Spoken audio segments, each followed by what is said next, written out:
Hi everyone. मैं अमन आपका बहुत बहुत स्वागत करता हूं अमन में क्वांटिटी एप्टीट्यूड पर। तो देखिए, ये हम कुछ नया करने की हम कोशिश कर रहे हैं इसमें। इस सीरीज हम एक नई लेकर आ रहे हैं आप लोगों के लिए, और इस सीरीज का नाम है लक्ष्य के नाम से। और ऑब्जेक्टिव इस सीरीज का क्या होगा कि इसमें मैं हर सेशन में आपके साथ 10 बेहतरीन क्वांट के क्वेश्चंस में डिस्कस करूंगा विद कंप्लीट डिटेल सॉल्यूशंस। ठीक, जितने भी तरीके से उसका सॉल्यूशंस हो सकता है with the best of my ability. ठीक है, तो वो पूरा हम डिस्कस करेंगे इन सेशन में। इन सेशन का देखिए, एक ऑब्जेक्टिव एक तो ये भी है क्वालिटी, दूसरा ऑब्जेक्टिव ये भी है कि आपके कंसेप्चुअल क्लैरिटी काफी अच्छी होगी। मतलब 10 क्वेश्चन ऐसे हम उठाएंगे जिसमें आपके कई सारे कंसेप्ट क्लियर हो। तो ये उन एस्पिरेंट्स के लिए काफी ज्यादा हेल्पफुल रहेगा ये सीरीज, जो भी एक जगह चाहते हैं एक ही प्लेटफॉर्म पे कम समय में बेहतर लर्निंग हो पाए। ठीक है, और इसको एसएससी वाले, रेलवे वाले और सीडीएस वाले वो तो जरूर ही देखें। और बैंक वालों को भी फायदा है, बैंक वाले अरिथमेटिक के प्रॉब्लम्स देख सकते हैं वो। ठीक है, एडवांस का भले वो लीव कर दें क्योंकि एडवांस तो ज़्यादा आता नहीं है। ठीक, ज्योमेट्री वगैरह तो नहीं आती है, लेकिन जो अरिथमेटिक वगैरह के प्रॉब्लम्स होंगे या जो मेंसुरेशन के होंगे वो उसको ज़रूर देखें। ठीक, ऑब्जेक्टिव यही है कि आपकी लर्निंग को एनहेंस करना है, कम से कम समय में ज़्यादा से ज़्यादा आपको कंटेंट और बेहतर क्वालिटी कंटेंट डिलीवर किया जा सके। ठीक, तो उम्मीद करता हूँ कि आप इसको ज़्यादा सपोर्ट करेंगे। ठीक है, और ज़्यादा से ज़्यादा लोगों तक इस सीरीज़ को पहुँचाएंगे। ये इसका पार्ट 1 है। तो आज के सेशन में भी मैं 10 बेहतरीन क्वेश्चंस डिस्कस करूंगा। ठीक है, क्वांट के। इससे आपको ये भी फायदा होगा कि आपकी जितनी भी कोई कंसेप्ट है, किसी कंसेप्ट को आपको ब्रश अप करना है या आपके माइंड से निकल चुका है तो वो सब भी इसमें कवर हो जाएगा। ठीक है, मतलब this series is a complete package related to your quant. ठीक, कोशिश करेंगे कि हर दिन एक एक वीडियो आता रहे। ठीक है, 10 क्वेश्चंस का। और चलिए फिर शुरू करते हैं आज का सेशन और देखते हैं पहला क्वेश्चन कौन सा है। देखिए, ये आपकी स्क्रीन पर पहला क्वेश्चन आ गया, ये सर्किल से क्वेश्चन आया है। ठीक है, इस क्वेश्चन को आप पॉज करके, पहले आप एक बार पॉज करके आप ट्राई कीजिए, और अगर नहीं बनता है फिर उसके बाद आप सोल्यूशन देखिए। ठीक, पढ़ने का देखिए तरीका वही होगा। क्वेश्चन जब भी आपकी स्क्रीन पे डिस्प्ले हो आप एक बार खुद से ट्राई कीजिए, उससे क्या होगा कि आपको बेहतर और समझ में आएगा। उसके बाद वंस अगर आपको नहीं आता है या आपको आ जाता है, हो सकता है कुछ क्वेश्चंस के आपको सॉल्यूशंस पता लग जाए। मतलब अगर आप सॉल्व करोगे, ट्राई करोगे, उससे क्या होगा, ब्रेन स्टॉर्मिंग होगी आपके माइंड में, तो आप सोच पाओगे। कल को अगर एग्जाम में एकदम से रैंडम कोई भी क्वेश्चन आता है तो एटलीस्ट आप सोच पाओगे। तो ये आपको मेन एग्जाम के लिए प्रिपेयर करेगी ये सीरीज। ठीक है, क्योंकि क्वेश्चन एक तरह के नहीं होंगे, हर तरह के होंगे। कभी ज्योमेट्री आएगा, कभी अलजेब्रा आएगा, कभी ट्रिग्नोमेट्री आएगा। ठीक है, तो इस क्वेश्चन को ट्राई कीजिए, उम्मीद करता हूं आपने ट्राई किया होगा। देखिए, इस क्वेश्चन में आपको क्या दिया गया है, रेशियो दिया गया है पीए इस टू पीसी का। यानी कि पीए आपका क्या है, 3। ये रेशियो है, ठीक है, तो इसको 3x मान लेते हैं। और पीसी पीसी इसको कितने क्या मान लेते हैं, 2x। ठीक है, और ए बी क्या है आपका, ए बी 10 है, ए बी 10 है, और सी डी है आपका 20। ठीक, आपको निकालना है क्या, आपको पीए निकालना है। ओके, पीए निकालना है आपको, 3x की वैल्यू निकालना है। ठीक, अब देखिए, पहला पहला रिएक्शन जो आपको यहाँ पे 3x देख के मिलना चाहिए कि जो पीए की लेंथ आएगी, पीए की क्या लेंथ आएगी, 3x। इसका मतलब आप ये तो जरूर बोल सकते हो कि जो आंसर होगा वो 3 का मल्टीपल होगा। ठीक है, तो इसका मतलब फिर आंसर तो आपका इस ऑप्शन में आप चेक करो, ऑप्शन में 3 का मल्टीपल क्या है, ऑप्शन में 3 का मल्टीपल सिर्फ एक ही है। तो सीधे इसका बी आंसर। हो सकता है कुछ और भी आए, पर पहला रिएक्शन देख के मेरे को ये समझ में आ रहा है कि आंसर जो भी होगा वो 3 का तो मल्टीपल होगा ही होगा। और ऑप्शंस मेरे को ऐसे दिए हुए हैं कि उसमें 3 का मल्टीपल सिर्फ एक ही दिख रहा है, वो है 6। तो इनिशियल फेस में तो देख के मेरे को यही समझ में आ रहा है कि 6 ही आंसर हो सकता है। हो सकता है कुछ और भी हो, पर 6 की प्रोबेबिलिटी मेरे को ज्यादा लग रही है। पर ठीक है, इसको निकाल के देख लेते हैं। अच्छा, मैं एक चीज और बताऊंगा आपको कि ये सीरीज आप बहुत डिलीजेंटली फॉलो कीजिएगा, आपको कई तरह से ये फायदा करेगा। ठीक है, क्योंकि इसमें क्वेश्चंस काफी अलग अलग डायमेंशन से हम उठाएंगे, रिलेवेंट क्वेश्चंस उठाएंगे। ठीक है, तो अब देखिए, जैसे ये वाला क्वेश्चन हो गया, तो इसमें एक प्रॉपर्टी अगर आपको याद हो, सर्कल की एक प्रॉपर्टी होती थी कि अगर कोई भी सर्कल पे अगर दो दो सीकेंट अगर काटती हैं और वो एक्सटर्नली एक्सटर्नली मिलती हैं, एक्सटर्नली मिलती हैं किसी पॉइंट पर, तो आपको पता हो पी ए पी ए यानी कि ये वाला पी ए इंटू पीबी पूरा is equal to PC into PD. ये बहुत इंपॉर्टेंट प्रॉपर्टी है। ठीक है, ये क्वेश्चन पूछने का ऑब्जेक्टिव यही था कि आपको ये प्रॉपर्टी आनी चाहिए। तो P A into PB is equal to PC into PD. फिर से आप मैं आपको रिकॉल दिला रहा हूं, ये देखिए P A into PB is equal to P C into P D. ठीक है, अब आप यही चीज आप इधर अप्लाई कीजिए। अगर आप यहां पे अप्लाई करोगे तो यहां क्या बनेगा, यहां बनेगा क्या, P A into P B. इस लाइन पे फोकस कीजिए, ये वाली जो लाइन है, P A into P B is equal to P C into P D. P C into P D, तो पी ए कितना हो गया, पी ए 3x हो गया, पी बी कितना हो गया, पी बी हो गया आपका 3x plus 10 is equal to P C. P C is what 2x, और पी डी कितना हो गया 2x प्लस 20। ठीक है, x से x कैंसिल हो गया, ये हो गया 9x प्लस 30, और ये हो गया 4x प्लस 40। ठीक, तो ये हो गया आपका 5x is equal to 10, x की वैल्यू आ गई 2, x की वैल्यू 2 आ गई। अब अगर x की वैल्यू अगर 2 आ गई तो आप मेरे को बताओ, मैं निकालना क्या था, पी ए निकालना था। पी ए निकालना था, पी ए क्या था 3x, तो ये क्या हो जाएगा 3 इंटू 2 दैट इज 6। तो देखिए आंसर 6 आ गया। ये मैंने पहले रिएक्शन ये क्यों बताया आपको 3 का मल्टीपल, क्योंकि अगर मान लीजिए हो सकता है आपके पास टाइम ना हो, आपके पास 5 सेकंड बचे हो और आपको तुरंत टिक मारना है, तो आप इतना रिस्क ले सकते हो। मतलब ये एकदम ब्लाइंड रिस्क नहीं है, इसमें आपने थोड़ा दिमाग लगाया है, this is not a blind risk. ये तो हो सकता है कि इसकी प्रोबेबिलिटी 80-20 की प्रोबेबिलिटी हो। ठीक, तो इसका आंसर आ गया 6। अगले क्वेश्चन पे चलते हैं। अगला क्वेश्चन ट्राई कीजिए।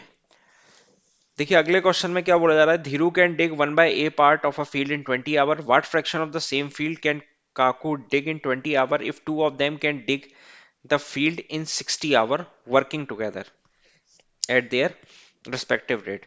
तो देखिए क्वेश्चन में बोला जा रहा है कि धीरू, धीरू को मैं डी से डिनोट कर रहा हूं, धीरू 1/a पार्ट को 20 घंटे में करता है, यानी पूरा पार्ट यानी एक पार्ट को कितने घंटे में करेगा 20a में। और इसमें बोला जा रहा है कि दोनों दोनों टू ऑफ देम, ध्यान दीजिएगा, to of them can dig the field इन, तो धीरू प्लस काकू कितने घंटे में कर पाते हैं 60 घंटे में। ठीक, तो अगर आप इसका पूरा इधर लिखोगे कि धीरू पूरा कितने में करता है, धीरू करता है पूरा 20a में, और ये दोनों मिला के 60 में, एलसीएम ले लो आप 60a आ जाएगा। तो ये कितना आ जाएगा 3 यूनिट, और ये आ जाएगा आपका a यूनिट। अब आप मेरे को ये बताओ कि अगर धीरू 3 यूनिट है तो काकू कितना होगा, जब ये दोनों मिला के ए यूनिट करते हैं तो काकू कितना करेगा, काकू करेगा a-3। काकू कितना करेगा a-3, तभी तो जाके ये ए यूनिट होगा। आप समझो ना, ये धीरू प्लस काकू, अगर a 3 है तो इसको a-3 होना पड़ेगा, तब जाके मिलके दोनों क्या कर पाएंगे, दोनों ए कर पाएंगे, तभी तो जाके दोनों ए कर पाएंगे। ठीक है, तो ये एफिशिएंसी आ गई। अब आप ये समझो, what fraction of the same field can काकू काकू डिग इन 20 आवर। काकू 20 घंटे में कितना डिग कर लेगा, तो आप ये बताओ काकू की एफिशिएंसी कितनी है a-3, तो 20 घंटे में कितना कर लेगा 20a-3। ठीक है, टोटल कितना था, टोटल तो 60 था, टोटल 60 था, 20 घंटे में इतना कर पाया, तो फाइनली कितना आंसर आ जाएगा a-3/3a, a-3/3a, तो ये क्या हो गया A answer, A will be the right answer. ठीक है, अच्छा क्वेश्चन था ये टाइम एंड वर्क पे। ठीक, ये तो इसकी एफिशिएंसी है ना, तो 20 घंटे में कितना कर पाएगा 20 इंटू a-3, 1 घंटे में a-3 कर रहा है, टोटल कितना है 60 ये था, तो क्या फ्रैक्शन ऑफ वर्क कर पाया, फ्रैक्शन पूछा जा रहा है ना, फ्रैक्शन, तो फ्रैक्शन मतलब कि कुछ fraction of work upon total. ठीक, यही हमें निकालना था। अगले क्वेश्चन पे चलते हैं। अगला क्वेश्चन भी काफी अच्छा क्वेश्चन है अलजेब्रा का। ठीक है, इस पे कई बार मेंस में क्वेश्चन पूछा जा चुका है, और काफी अच्छा क्वेश्चन है। क्वेश्चन में क्या बोला जा रहा है, एक्स की पावर 4 वाई की power 4 plus X square Y square की वैल्यू आपको दी जा रही है 297, और एक्स वाई आपको दिया जा रहा है 8। आपको क्या निकालना है, आपको निकालना है X square plus Y square plus X Y, यही निकालना है आपको। अब आप देखिए एक रिजल्ट होता है, रिजल्ट, अच्छा इधर जरूरत नहीं है रिजल्ट की। ठीक, अब देखिए, अब आपको ये चीज दी जा रही है, आपको ये चीज निकालना है। अगर आप इस चीज को कुछ इस टाइप में एक्सप्रेस अगर कर पाओ तो शायद कुछ हमारी जुगाड़ बन पाएगी। सोच के देखिए ना आप, क्योंकि अगर आपको ये भी दिया जा रहा है और ये दिया जा रहा है, तो यानी कि इस वाले एक्सप्रेशन को अगर आप कुछ इस टाइप में एक्सप्रेस कर पाओ। अब बहुत ध्यान से समझिएगा मैं क्या करने जा रहा हूं। आप पहले वाले एक्सप्रेशन पे ध्यान दो। आप सिर्फ पहले वाले एक्सप्रेशन पे ध्यान दो। इसको मैं कुछ ऐसा लिख रहा हूं, x square plus Y square का whole square minus x square Y square equal to 297। इस एक्सप्रेशन को लिखा है। सोच के देखिए, आप इसको ऐसे लिख सकते हो, आप इसको एक्सपेंड करो। ये क्या आएगा, एक्स की पावर 4, एक्स की पावर 4, फिर क्या आएगा वाई की पावर 4, वाई की पावर 4, फिर क्या आएगा 2, 2 times of X square Y square. लेकिन यहाँ क्या है, प्लस है ना, plus X square Y square, तो माइनस करेंगे हम माइनस का एक्स स्क्वायर वाई स्क्वायर। ठीक है। अब आप ये बताओ कि X square plus Y square को तो आपने यहां लिख लिया, इसको आप क्या लिख सकते हो, इसको आप लिख सकते हो एक्स वाई का होल स्क्वायर इक्वल टू 297। ठीक है ना। और एक्स वाई आपका क्या है, 8 है आपका। तो आपने फिर क्या लिखा, X square plus Y square का होल स्क्वायर माइनस 8 का होल स्क्वायर इक्वल टू 297। ठीक। अब इससे क्या हो गया, इससे हो गया आपका x square plus Y square का whole square equal to 297 plus 64। और ये क्या आ जाएगा अपना, ये आ जाएगा 361। अब आप मेरे को बताओ 361 किसका परफेक्ट स्क्वायर होता है, 361 19 स्क्वायर का होता है। तो फाइनली आपका x square plus Y square क्या आ गया, X square plus Y square आपका 19 आ गया। ठीक है। अब निकालना क्या है आपको, आपको निकालना क्या है, आपको निकालना है X square plus Y square plus X Y. अब आप मेरे को ये बताओ, अब आप मेरे को ये बताओ कि, ठीक है, अब आप मेरे को ये बताओ कि ये चीज तो हमने निकाल ली 19, और ये हमारा दिया हुआ है, ये क्या दिया हुआ है, ये क्वेश्चन में दिया हुआ है ना एक्स वाई इक्वल टू 8, 8 लिख दो।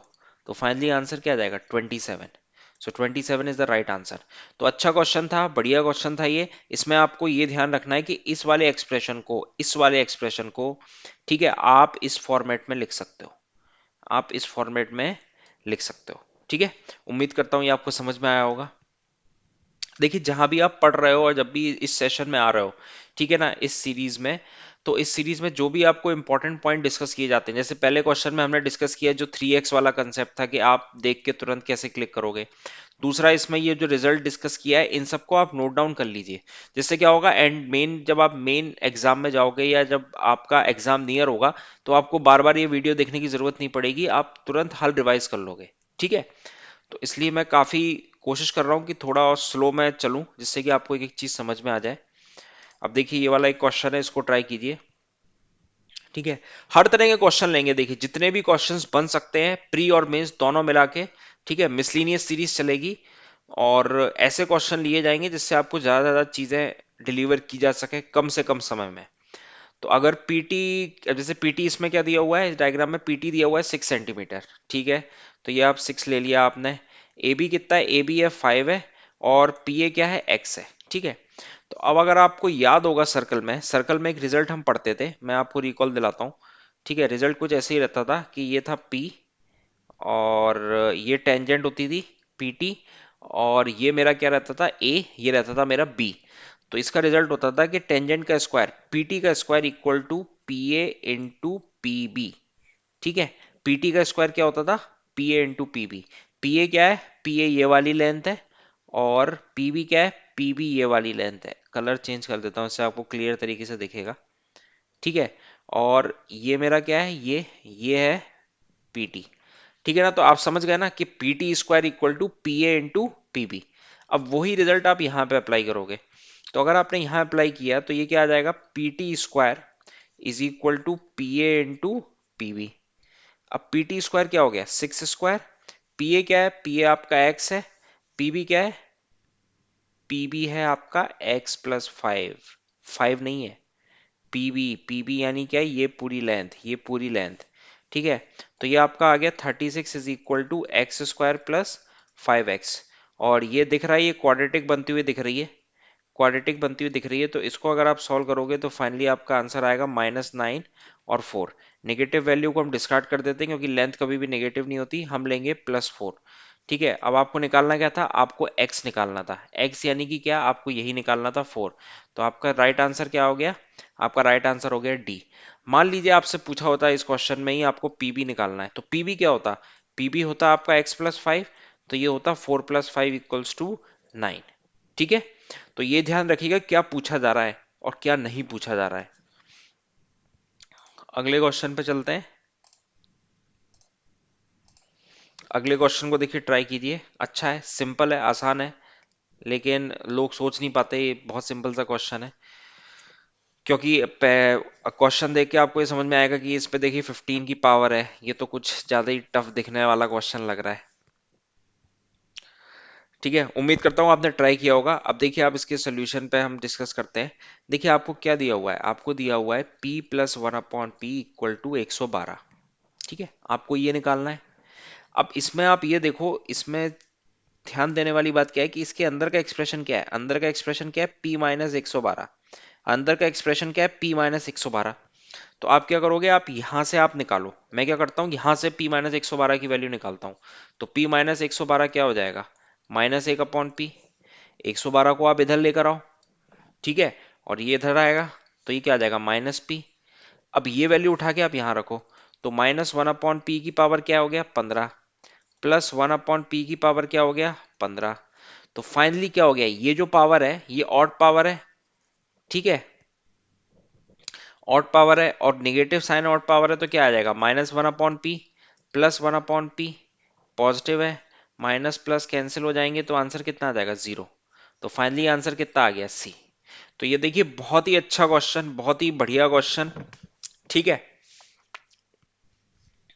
और काफी आसान क्वेश्चन था, बट इसमें कैच यही था कि आपको मैनिपुलेशन आना चाहिए। ठीक है, अगर आप क्योंकि होगा क्या, कई सारे लोग क्या करने लगेंगे, p² + 1/p² निकालेंगे, फिर p⁴ +1/p⁴ ऐसा बिल्कुल नहीं करना है।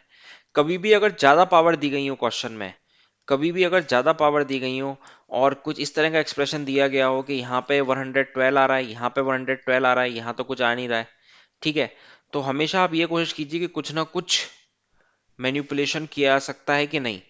ठीक है, यहाँ पे हमने ये देखा कि ये मैनिपुलेशन हम कर सकते हैं, और ये मैनिपुलेशन से हमें समझ में आ गया, ठीक है, कि हमारा आंसर 0 आएगा। ठीक, उम्मीद करता हूँ समझ में आया होगा। अगले क्वेश्चन पे चलते हैं। देखिए, ये अच्छा क्वेश्चन है ये भी। क्वेश्चन क्या बोल रहा है, 3 person A B C who salary together amount to इतना spend 80, 85, 75% of their salaries respectively if their savings are in the ratio of 8:9:20। तो ए सैलरी क्या आएगा। अच्छा क्वेश्चन है ये, देखिए इसको ट्राई करते हैं।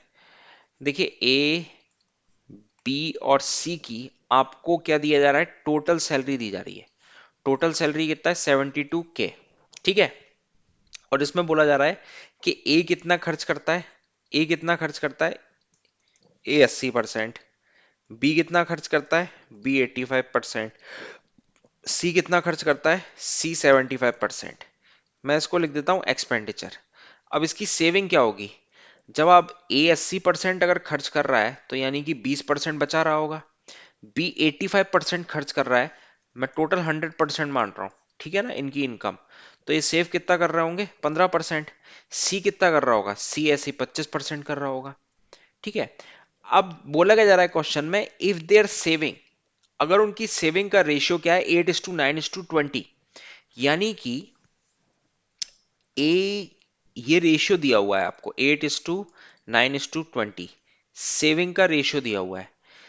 तो क्या मैं ऐसा बोल सकता हूं कि 20% की वैल्यू 8 है।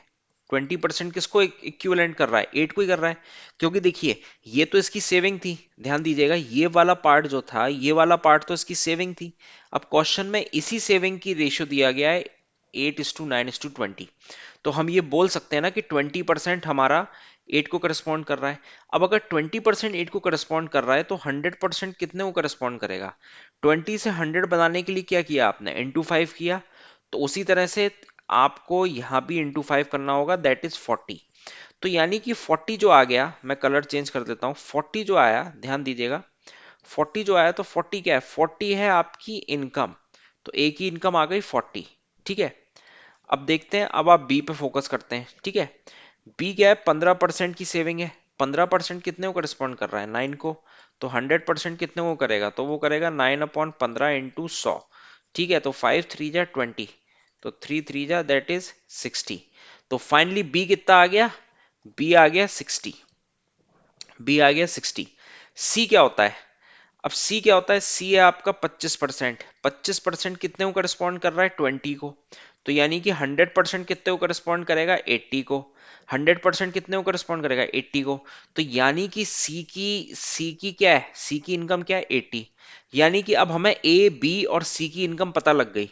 अब आपसे पूछा जा रहा है ए की सैलरी क्या है। अब आप मुझे ये बताइए कि हमें ये तो दिया गया था ना पहले इनिशियल में कि इन टोटल, टोटल इन तीनों की जो सैलरीज हैं वो इतनी हो रही हैं। इसका मतलब क्या है? इंटरेस्टिंग बात क्या है, ये सब आपका रेशियो निकल रहा है। ये कोई एग्जैक्ट वैल्यू या एब्सोल्यूट वैल्यू नहीं है, क्योंकि यहाँ पे क्या दिया हुआ था? यहाँ पे भी आपको रेशियो दिया हुआ था। तो आपको जो वैल्यू मिल रही है ये रेशियो की है। तो अगर आप इसका रेशियो लेना चाहोगे तो ये क्या आ जाएगा? या इसको आप जोड़ लो। 60 40 कितना हो गया? 100। 100 और 80 दैट इज 180। तो 180 अल्फा कुछ एक्स फैक्टर रहा होगा। या फिर आप इसका रेशियो ले लो। रेशियो आप लोगे तो कितना आएगा? 4:6:8। सो 2:3:4। ठीक है, तो 9, ये 9 यूनिट किसके बराबर है? 72K के बराबर। तो 8 यूनिट, एक यूनिट किसके बराबर है? 8K के बराबर। एक यूनिट किसके बराबर है? 8K के बराबर। तो आपको ए की सैलरी निकालना है। ए की सैलरी क्या है? ए किसको करस्पॉन्ड कर रहा है? ए तो 2 को करस्पॉन्ड कर रहा है। तो 2 यूनिट की वैल्यू कितनी होगी? 16K। 2 यूनिट की वैल्यू क्या होगी? 16K। तो आपका राइट आंसर होगा बी बॉम्बे दैट इज 16,000। ठीक है, कैच ये चीज आप थोड़ा ध्यान रखिएगा, ये जो चीज यहाँ पे हमने डिस्कस करी है। ठीक है, ये चीज आप थोड़ा ध्यान रखिएगा। ठीक है, आपको ये निकालना था। अगर आपसे पूछा जाता बी की सैलरी क्या होगी तो आप तुरंत निकालते कि ये 3 यूनिट है। तो एक यूनिट की वैल्यू 8 की है, 3 यूनिट की वैल्यू कितनी रही होगी? 24। ऐसी आपको सी की निकालनी होती। ठीक है, चलिए अगले क्वेश्चन पे चलते हैं। इफ द 8 डिजिट, देखिए ये वाला क्वेश्चन, मतलब आप मान के चलिए प्री और मेंस एसएससी में एक भी शिफ्ट ऐसी नहीं थी जिसमें ये क्वेश्चन ना पूछा गया हो। डिविजिबिलिटी पे अब आना शुरू हो गए हैं क्वेश्चंस, अलग अलग तरह की डिविजिबिलिटी पे आ रहे हैं। ठीक है, मैं और भी तरह की डिविजिबिलिटी कवर करूंगा, जैसे कि अभी एक आया था 3 7 11, ऐसी कुछ डिविजिबिलिटी पे मेंस में। ठीक है, तो ये भी आप ट्राई कीजिए कि अगर आपको 8 डिजिट का नंबर दिया हुआ है divisible by 72, then the value of 5x - 3y। अब देखिए मान लीजिए ये कोई नंबर है, ये जो दिया हुआ है नंबर। ठीक है, अब इसमें बोला जा रहा है कि ये नंबर 72 से डिविजिबल है। अगर देखिए कोई भी नंबर, ध्यान रखिएगा, अगर कोई भी नंबर 72 से डिविजिबल होता है तो 72 का अगर आप फैक्टर करोगे तो क्या आएंगे? 9 और 8। 9 और 8 दो फैक्टर हैं। यानी कि अगर मैं ये बोलूं कि अगर मैं ये पता कर पाऊं कि अगर ये नंबर 9 से भी डिविजिबल है और अगर 8 से भी डिविजिबल है तो ये 72 से डिविजिबल होगा। जैसे एग्जांपल के तौर पे मैं बोलूंगा आपसे कि आप मुझे ऐसा नंबर बताइए 12 से डिविजिबल है, तो 12 के फैक्टर्स क्या होते हैं? 4 × 3। यानी कि अगर कोई भी नंबर अगर 4 से डिविजिबल है और 3 से डिविजिबल है तो वो 12 से भी डिविजिबल होगा ही होगा। ठीक है, मान लीजिए आपसे बोल दिया जाए 15 से अगर कोई डिविजिबल है तो 15 के मल्टीपल क्या होते हैं? 5 × 3। यानी कोई नंबर अगर 5 और 3 दोनों से डिविजिबल है तो वो 15 से पक्का डिविजिबल होगा। यानी कि मल्टीपल से डिविजिबल होगा। मान लीजिए 9 और 8 से एक साथ डिविजिबल हो रहा है तो यानी कि 72 से डिविजिबल होगा। इवन 72 का फैक्टर अगला दैट इज 144 से भी वो डिविजिबल होगा। ठीक है, तो आई होप ये तो आपको समझ में आ गया होगा। इसका मतलब ये हुआ कि अगर मैं 9 और 8 की डिविजिबिलिटी चेक कर लूं, अगर मैं 9 और 8 की डिविजिबिलिटी चेक कर लूं तो मेरा काम बन जाएगा। क्योंकि अगर 9 और 8 से डिविजिबल है, इसमें बोला जा रहा है कि ये 72 से डिविजिबल है, तो मैं 72 से डिविजिबिलिटी चेक नहीं करूंगा। 72 की पता नहीं क्या होगी डिविजिबिलिटी, मैं 9 और 8 से चेक कर लूंगा। अगर 9 और 8 से डिविजिबल हो रहा है, क्योंकि उससे मेरे को पता लग जाएगा कि x क्या आएगा और y क्या आएगा।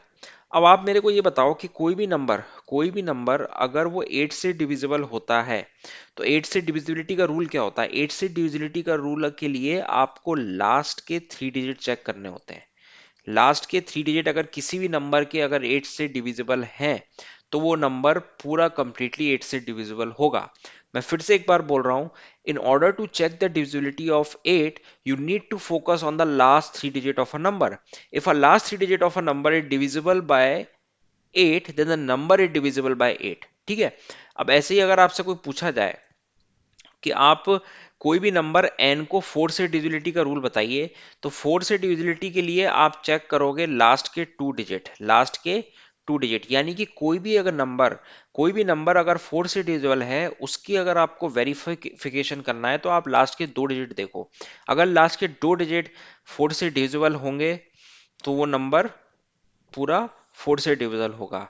वैसे आपको जानना सिर्फ इतना सही है, लेकिन मैं एक चीज एक्स्ट्रा और बता दे रहा हूं आपको कि अगर आपको कभी भूल जाओ, अगर आपको ये समझ में ना आए 3 और 2 का, तो उसका भी मैं लॉजिक आपको बता रहा हूँ। देखिए 8 को आप क्या लिख सकते हो 2 की पावर में, 2 की पावर 3। ठीक है, तो आप इससे याद रखना कि 8 की जब भी डिविजिबिलिटी का पूछा जाएगा तो हम हमेशा लास्ट के 3 डिजिट चेक करेंगे।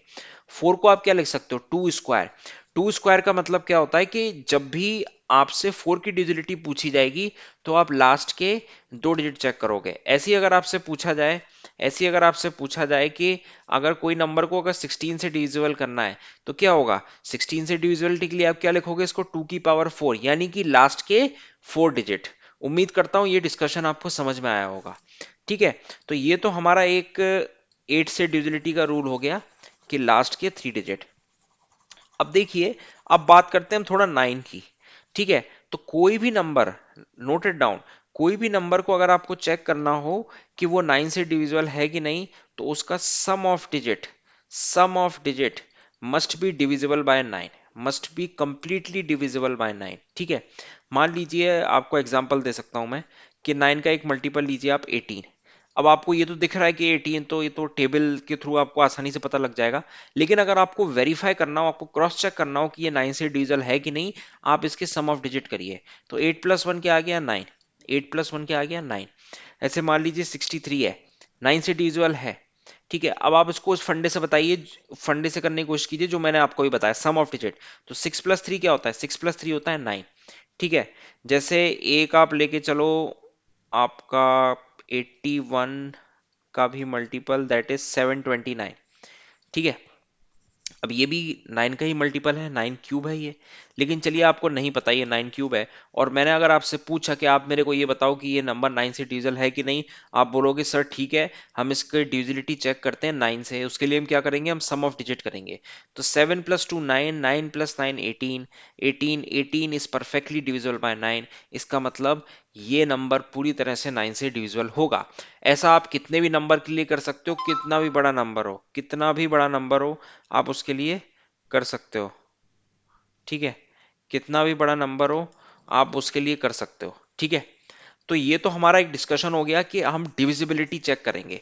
ठीक है, इस तरह का कोई भी अगर क्वेश्चन आता है तो आपको हमेशा एक चीज याद रखनी है कि आपका पूरा फोकस डिविजिबिलिटी पे होगा। ठीक है, क्योंकि एग्जामिनर आप इस क्वेश्चन के थ्रू ये जानना चाह रहा है कि आपको डिविजिबिलिटी आती है कि नहीं। ठीक है, तो अगर आप बोलो ये 72 है तो 9 और 8 से करूंगा। अब आप नंबर पे ध्यान देना, 7 8 9 X 5 3 1 Y। पहले मैं पकड़ता हूं 8, पहले मैं पकड़ता हूं 8। क्यों मैंने 8 पकड़ा, इससे मेरे को y की वैल्यू पता लग जाएगी। क्योंकि हम अभी डिस्कस कर चुके हैं कि 8 से अगर किसी भी नंबर को आपको डिवाइड करना हो तो आपको लास्ट के सिर्फ 3 डिजिट पे फोकस करना है, यानी x का भी कोई रोल नहीं है। लास्ट के 3 डिजिट के थ्रू आप पता लगा पाओगे कि नंबर, ऐसा कौन सा नंबर होगा, y की ऐसी कौन सी वैल्यू होगी कि वो 8 से डिविजिबल हो जाए। तो आप ये समझो कि 3 1 है तो 8 का ये पहले 3 टाइम जाएगा 24, 24 गया। ठीक है, अब 31 में से आपने 24 माइनस किया तो क्या आ गया 7 आ गया। अब आप मेरे को ये बताओ कि y की आप क्या वैल्यू लोगे यहां पर कि वो 8 से डिविजिबल हो जाए। तो इसके लिए आप कैसे सोचोगे, इसके लिए आप सोचोगे कि सर यहाँ 7 तो आ गया हमारा, अब हम 8 का मल्टीपल ऐसा देखेंगे जिसमें हमारा यहाँ 7 हो और यहाँ पे क्या हो, यहाँ पे वो वाला डिजिट हो कि पूरी तरह डिवाइड हो जाए। ऐसा हम 2 डिजिट का नंबर देखेंगे जिसमें 7 आता है। तो अगर आपको याद हो, टेबल बेसिक टेबल है, 8 9 जा क्या होता है 72। ये एक ऐसा नंबर है जो कंप्लीटली डिविजिबल डिविजिबल है 8 से। ठीक है, इसका मतलब अगर y की जगह मैं 2 रख दूं, y की जगह मैं 2 रख दूं, ध्यान दीजिएगा, y की जगह अगर मैं 2 रख दूं तो मेरा काम हो जाएगा। ठीक है, 8 3 जा 24 था, 31 में से 24 माइनस हुआ तो 7 आया। ठीक है, और यहाँ पे हमने क्या रखा 2। यहाँ पे हमने क्या रख दिया 2। तो फाइनली मुझे ये पता लग गई कि जो y की वैल्यू होगी ये 2 होगी। ठीक है, क्योंकि हमें पहली चीज एक वेरीफाई करनी थी, नंबर 8 से डिविजिबल होना चाहिए। ठीक है, चलिए y हमारा हो गया 2। ठीक, अब मैं इसको रब करके 2 लिख देता हूँ, तो ये आपको ज्यादा आसानी होगी। ठीक है, 2। अब हमारा दूसरा स्टेप आता है जिसमें हम चेक करेंगे कि 9 से डिविजिबिलिटी क्या होगी। अब 9 से डिविजिबिलिटी के लिए आपको बताया था कि सम ऑफ डिजिट करना होंगे। तो आप देखो, 8 7 15, 15 और 9 कितना हो गया 24, 24 और 5, 24 और 5 29, 29 और 3 कितना हो गया 32 और एक 33, 33 और 2 कितना हो गया 35, 35। अब आप मेरे को ये बताओ कि 9 का ऐसा कोई मल्टीपल बताओ जो इसके आसपास हो। Clearly 35 is not divisible by 9। 35 को अगर आप 9 से डिवाइड करोगे तो डिवाइड नहीं हो रहा है, लेकिन 35 के आसपास ऐसा कोई नंबर है हमारे पास। हाँ बोलोगे सर बिल्कुल है, 9 इंटू 4 कितना होता है 36 होता है। इसका मतलब ये हुआ कि अगर यहाँ पे 36 होता तो मेरा काम चल जाता, लेकिन यहाँ 36 नहीं है। तो 36 अगर आपको लाना है तो आपको क्या करना पड़ेगा, +1। इसका मतलब ये होता है कि अगर यहाँ पर एक और आ जाए, यहाँ पर एक और हो जाए, तो फाइनली क्या हो जाएगा, ये +1 होके ये 36 हो जाएगा। तो ये 9 से भी डिविजल हो जाएगा। ठीक है, तो यानी कि हमें x की वैल्यू भी पता लग गई, हमें y की वैल्यू भी पता लग गई, बस और कुछ नहीं था क्वेश्चन में। ठीक है, इंपॉर्टेंट चीज ये थी कि आपको डिविजिबिलिटी पता होनी चाहिए, नंबर्स की जो भी स्टैंडर्ड नंबर्स हैं उनकी डिविजिबिलिटी पता होनी चाहिए। इसमें अगर 72 दिया हुआ है तो आपसे ये जानना चाह रहा है एग्जामिनर कि आपको 9 और 8 की डिविजिबिलिटी आती है कि नहीं, क्योंकि तभी आप x और y की वैल्यू पता लग पाओगे। अब जब x और वैल्यू की वैल्यू आ गई तो आपको निकालना क्या, 5x माइनस 3y। तो 5 इंटू 1 माइनस 3 इंटू 2, 5 माइनस 6 बराबर -1। ठीक है, तो आंसर आ गया आपका बी बॉम्बे। ठीक, उम्मीद करता हूँ ये आपको समझ में आया होगा। मैंने देखिए काफी स्लोली स्लोली और काफी डिटेल में इसका डिस्कशन किया है। ठीक है, अगर जिनको इस बार थोड़ी क्लैरिटी से समझ में नहीं आया वो वीडियो को फिर से रिवाइंड करके देखें। ठीक है, देखिए ये वाला क्वेश्चन कीजिए आप। कॉसेक थीटा आपको दिया गया है और कॉट थीटा आपको दिया गया है, आपको निकालना है X square minus Y square. देखिए जब भी आपको कॉसेक थीटा और कॉट थीटा है, आपके थोड़ा दिमाग में घंटी बजनी चाहिए। किस चीज की घंटी बजनी चाहिए, कि हमने एक ट्रिग्नोमेट्रिक आइडेंटिटी पढ़ी हुई है जिसमें कॉट और कॉसेक दोनों इन्वॉल्व हैं। ठीक है, कौन सी वो आइडेंटिटी है, वो है 1 plus cot square theta equal to cosec square theta. ठीक है, क्यों बजनी चाहिए, क्योंकि आप समझो यहाँ पे आपको पावर 1 का एक्सप्रेशन दिया है, यहाँ पे आपको एक्स स्क्वायर पूछा जा रहा है। एक्स स्क्वायर टाइप का एक्सप्रेशन है, एक्स स्क्वायर आप तभी बना सकते हो जब आप इन दोनों एक्सप्रेशन को स्क्वायर करो। ठीक है, इन दोनों एक्सप्रेशन को जब आप स्क्वायर करोगे तो आपको ये भी पता है कि ये एक रिलेशन होता है। ठीक है, तो अब आप क्या करोगे, इसमें 1 प्लस कॉट एक्स का होल स्क्वायर है यानी कि 3/x का होल स्क्वायर, और cos x का whole square that is 3x का होल स्क्वायर। तो फाइनली हो गया 1/9/x स्क्वायर, और ये हो गया 9x स्क्वायर।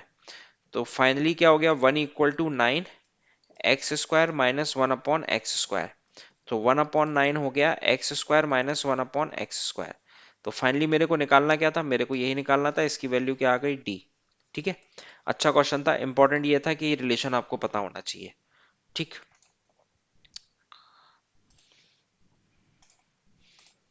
देखिए ये वाला क्वेश्चन ट्राई कीजिए। आपको एक पैरेलल लाइन दी गई है ए बी सी डी, अच्छा तो नेम नहीं लिखा हुआ है, हाँ मान लीजिए कुछ भी A B C D. Y आपको क्या दिया हुआ है, वाई आपको दिया हुआ है 3, और जेड आपको दिया गया है, रेशियो दिया गया है। तो ठीक है, वाई को आप मान लो 3 अल्फा, और जेड को आप मान लो 7 अल्फा। ठीक है, आपको निकालना क्या, आपको एक्स निकालना है। अब अगर आपको थोड़ा याद हो पैरेलल लाइंस का फंडा, ये एक ट्रांसवर्सल लाइन है, ये दो पैरेलल लाइन को काट रही है। ठीक है, अगर मैं इन दो एंगल की बात करता था, ये किस तरह के एंगल होते थे, ये होते थे वर्टिकली अपोजिट एंगल। क्या होते थे, वर्टिकली अपोजिट एंगल। ठीक है, उसके बाद देखिए, अगर मैं आपसे पूछूं ये वाला एंगल क्या होता था, ये एंगल होते थे करस्पॉन्डिंग करस्पॉन्डिंग करस्पॉन्डिंग एंगल। ठीक है, चलिए चलिए ये हो गया, करस्पॉन्डिंग एंगल हो गया वर्टिकली। अब अगर अगर आपसे मैं ये पूछूं कि आप मेरे को बताओ कि ये एंगल और ये एंगल, आप समझ रहे हो, ये एंगल मैंने कलर इसलिए चेंज किया है, ये दोनों किस तरह के एंगल हैं, तो ये एंगल आते हैं आपके आपके अल्टरनेट एंगल। बस यही चीजें आपको याद रखनी थी, अल्टरनेट एंगल। अब आप मेरे को ये बताओ कि अगर ये 3 अल्फा है तो ये कितना रहा होगा, 3 अल्फा, 3 अल्फा रहा होगा। और एडजेसेंट एंगल का सम कितना होता है, 180 डिग्री। इसका मतलब 3 अल्फा प्लस 7 अल्फा कितना हो गया, 180 डिग्री। इसका मतलब 10 अल्फा कितना हो गया, 18 डिग्री। 180 डिग्री, अल्फा क्या हो गया आपका, 18 डिग्री। अल्फा क्या हो गया, 18 डिग्री। तो इसका मतलब वाई क्या था, वाई आपका 3 अल्फा था, तो वाई आपका हो गया 54 डिग्री।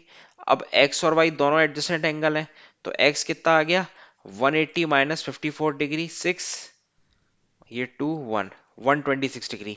तो फाइनली एक्स की वैल्यू क्या आ गई, एक्स की वैल्यू आ गई 126 डिग्री। ठीक है, एक्स की वैल्यू क्या आ गई, 126 डिग्री। उम्मीद करता हूं ये आपको समझ में आया होगा। इसमें जो डिस्कशन वाला पार्ट है इसको बहुत ध्यान से देखिएगा, समझने की कोशिश कीजिएगा। ठीक है, ये जो एंगल्स हैं और ये जो एडजेसेंट एंगल का जो सम होता है ये इंपॉर्टेंट है। ठीक है, अगले क्वेश्चन पे चलते हैं। लास्ट क्वेश्चन आज के सीरीज का। देखिए आपको 4x प्लस 5y की वैल्यू दी गई है 83, और 3x/2y दिया गया है, आपको y माइनस एक्स निकालना है। ठीक है, तो इसमें आप पहले क्या करोगे, पहले आप 3x/2y लिखोगे, 3x/2y, जो क्या हो गया 21/22।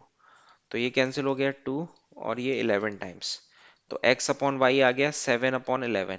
ठीक है, तो मैं मान लेता हूँ x को 7 के, y को 11 के, क्योंकि ये तो रेशियो है। अब आप इसको पहली इक्वेशन में पुट करो, तो अगर आप 4 टाइम्स करते हो 4x, तो ये कितना हो गया 28k।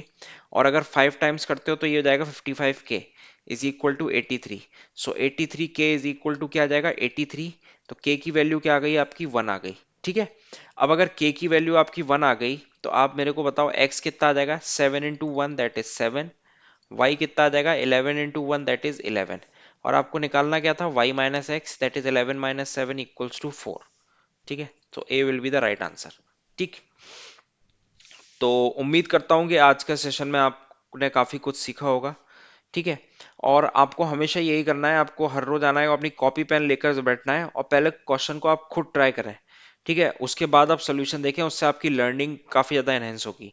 सेकेंडली, जो भी इंपॉर्टेंट चीजें हम डिस्कस करते हैं क्वेश्चंस के बीच में, ऑप्शन एलिमिनेशन की जो टेक्निक या शॉर्टकट या ट्रिक्स, उसको आप नोट डाउन करते चलें, स्टैंडर्ड रिजल्ट आप नोट डाउन करते चलें। ठीक है, और साथ ही साथ अपने बाकी और फ्रेंड सर्कल्स में भी इसको फैलाइए। ठीक है, इस सीरीज का मेन देखिए पर्पस ये है कि कम से कम समय में आपके 10 क्वेश्चंस, इसलिए मैंने 10 ही लिए, मैंने ज्यादा नहीं लिए, मैं चाहता ज्यादा भी क्वेश्चन ले सकता था, कि हर रोज अगर आपके 10 क्वेश्चंस होंगे उसमें आपका एक कंप्लीट रिवीजन हो जाएगा, आपका एनालिसिस हो जाएगा एक तरह से। अगर कोई भी आप लोग मॉक टेस्ट भी अगर आप दे रहे हो, तो उससे आपका ये भी पता लग जाएगा कि आपको कितना आ रहा है, कितना आपको समझ में आ रहा है, कितना आपको टॉपिक की कमांड है। ठीक है, आपके वीक पॉइंट आइडेंटिफाई हो जाएंगे इस सीरीज के थ्रू। ठीक है, मान लीजिए किसी का सर्किल वीक है, उससे क्वेश्चन नहीं बन रहा, तो वो सर्किल जाके अपना रिवाइज कर सकता है। किसी से रेशियो प्रोपोर्शन नहीं बन रहा, किसी से टाइम एंड वर्क नहीं बन रहा। ठीक है, तो इसमें सब तरह का आपको क्वेश्चंस मिलेगा। ठीक, तो मिलते हैं फिर अगले सेशन में, और चैनल को सब्सक्राइब जरूर करें, जिससे कि कोई भी अगर वीडियो आती है उसकी नोटिफिकेशन आप तक पहुंच जाएगी। और टेलीग्राम चैनल जरूर ज्वाइन करें, वहां पे मैं और भी क्वेश्चंस डिस्कस करता हूं, और एग्जाम रिलेटेड अपडेट्स भी आपको मिलते रहेंगे वहां पे। ठीक है, लिंक आपको डिस्क्रिप्शन में मिल जाएगा, या बैनर पे भी लिंक है, आप तुरंत क्लिक करोगे तुरंत ज्वाइन हो जाओगे। ठीक, तो फिर मिलते हैं अगले सेशन में कुछ और बढ़िया क्वेश्चंस के साथ, क्वालिटी क्वेश्चंस के साथ, उनके सॉल्यूशंस के साथ। तब तक के लिए bye bye, take care, thank you.